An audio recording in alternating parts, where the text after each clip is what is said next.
Good evening, everyone. Tonight we're gonna make a matcha cocktail with whiskey. I'm gonna call it the Matcha Man. First ingredient is 2 ounces or 60 milliliters of whiskey. I am using Jim Beam bourbon tonight. Next we're gonna do half an ounce of Licor 43. We're gonna do 2 ounces of milk. I'm using just boring old 2% milk. You can use any kind of milk you want, like oat milk, almond milk, whatever millennial milk you have will do. Half an ounce or about 15 milliliters of simple syrup. Finally, I'm gonna add like a heaping bar spoon of matcha. And this is the matcha I'm using. This is a really good brand. I'll leave a link to this on Amazon below. I'm gonna sift it because this stuff, even though I'm gonna shake this tends to clump up a lot, so sifting it really helps. Alright, I'm gonna serve this one over pebble ice. And as you may know, Starbucks has recently switched to pebble ice.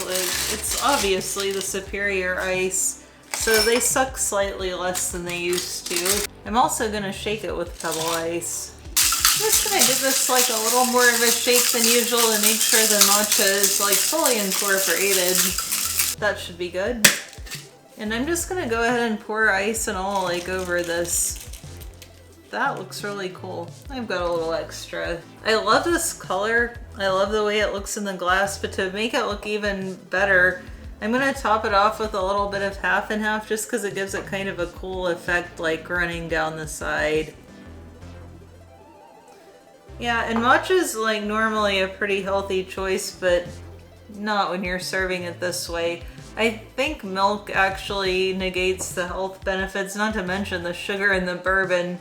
But hey, maybe if you have the matcha in your house, you can drink some for breakfast or something on its own. But there's the Matcha Man. That just looks like really cool. Let's give it a taste and see if it tastes as good as it looks. I feel like it's kind of like a White Russian, but like completely elevated because instead of the vodka, you've got bourbon, obviously a superior choice.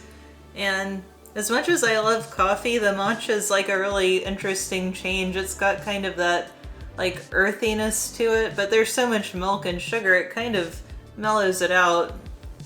This is really good, but yeah, like probably not something you want to drink every day. A nice little treat or something. So let me know in the comments below what you think of the Matcha Man, and if you have any other ideas for matcha cocktails that you want me to make, please let me know.